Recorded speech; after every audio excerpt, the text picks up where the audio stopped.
A Texas teen, Carmelo Anthony, has been indicted on a murder charge for fatally stabbing another student, Austin Metcalf, during an altercation at a high school track meet in Frisco. The incident occurred on April 2nd, and Anthony was 17 years old at the time. He has since turned 18 and is facing up to life in prison if convicted. On June 24, 2025, Florida executed a man convicted of raping and killing a woman outside a bar in Stark, Florida. The execution marks the latest development in a case that has been ongoing for several years. Details about the incident and the individual's conviction are not provided in this report. A three-judge panel in North Carolina has issued a mixed ruling on Democratic Governor Josh Stein's lawsuit against Republican legislative leaders over recent law changes that eroded the governor's powers to appoint members to state boards and fill appeals court vacancies.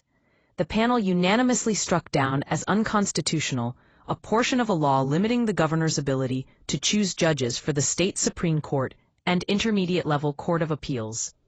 However, they let stand provisions taking away some of Stein's appointments to the State Utilities Commission and Building Code Council. Daniel Park, 32, was found unresponsive at the Metropolitan Detention Center in Los Angeles and pronounced dead at a hospital. He was accused of supplying chemicals to Guy Edward Bartkus, who died in the May 17 explosion at the American Reproductive Center's fertility clinic in Palm Springs, California. Investigators said Park and Bartkus bonded over their shared anti-natalist beliefs, which oppose childbirth and population growth. Attorneys general from over 20 states and Washington, D.C. have filed a federal lawsuit challenging billions of dollars in funding cuts made by the Trump administration. The lawsuit argues that the administration has used an obscure clause to cancel entire programs and thousands of grants awarded to states and grantees since January.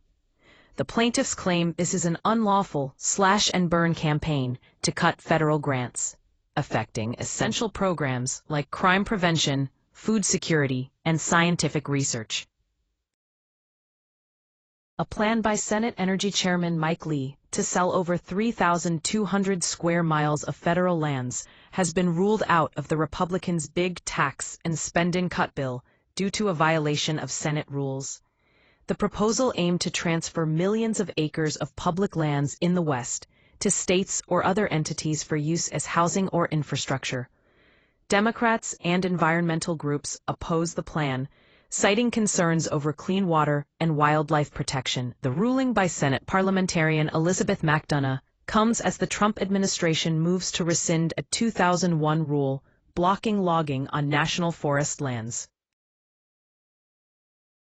The eastern United States is experiencing an extreme heat wave, with temperatures reaching 100 degrees Fahrenheit in New York City for the first time since 2013. The heat wave has broken multiple temperature records and caused widespread discomfort, with over 150 million people under heat warnings. Residents are advised to conserve power and stay hydrated as the heat persists.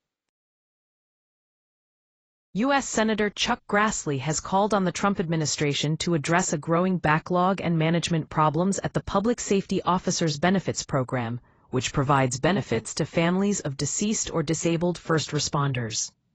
The program's mismanagement has caused significant hardship for grieving families, with dozens waiting 5 years or more to learn if they qualify for life-changing payments. Grassley cited a Government Accountability Office report detailing deficiencies in the program's management dating back to 2009 and demanded updates and documents within 2 weeks related to proposed changes.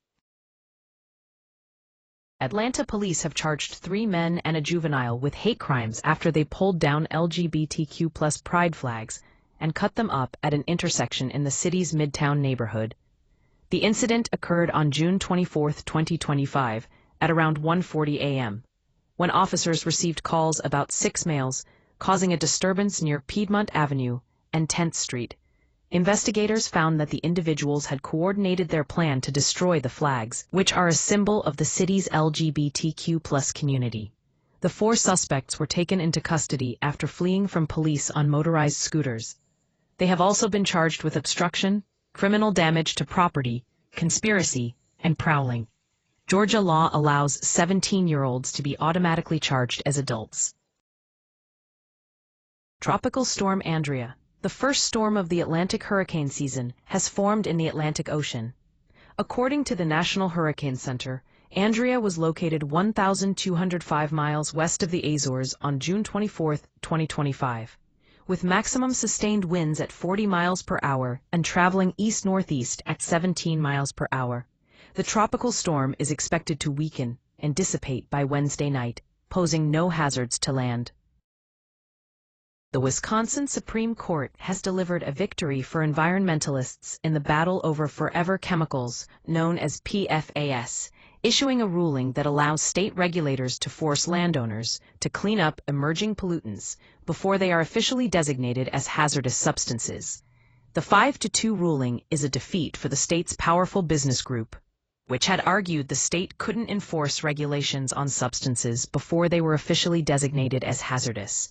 Cities across Wisconsin are grappling with PFAS contamination, and the ruling is seen as a significant step forward in holding polluters accountable. Former Minnesota House Speaker Melissa Hortman and her husband Mark will lie in state in the state capitol rotunda on Friday, a day ahead of their funeral. The couple was fatally shot in their home on June 14th, with authorities saying it was a politically motivated killing. Vance Bolter, 57, faces state and federal murder charges for the shootings. Federal Reserve Chairman Jerome Powell stated that the Fed will continue to wait and see how the economy evolves before deciding whether to reduce its key interest rate. This stance is directly at odds with President Donald Trump's calls for immediate cuts. Powell made his comments in prepared remarks to be delivered to the House Financial Services Committee on June 24, 2025. The move comes as Trump has repeatedly urged the Fed to reduce borrowing costs, and Powell faces 2 days of potentially tough questioning on Capitol Hill. A woman connected to the Zizians, a cult-like group, is due in federal court for a hearing after being charged in the killing of U.S. Border Patrol agent David Malland in Vermont. Authorities have said Teresa Youngblood fired the bullet that killed Malland during a January traffic stop. The Zizians are linked to multiple violent incidents, including killings in Pennsylvania and California. New York City Democrats are voting in the mayoral primary, with Andrew Cuomo trying to make a comeback after resigning as governor 4 years ago. Zohar Mamdani, a 33-year-old Democratic socialist, is running against Cuomo and has gained momentum by focusing on the city's high cost of living. The winner will face incumbent Mayor Eric Adams in the general election.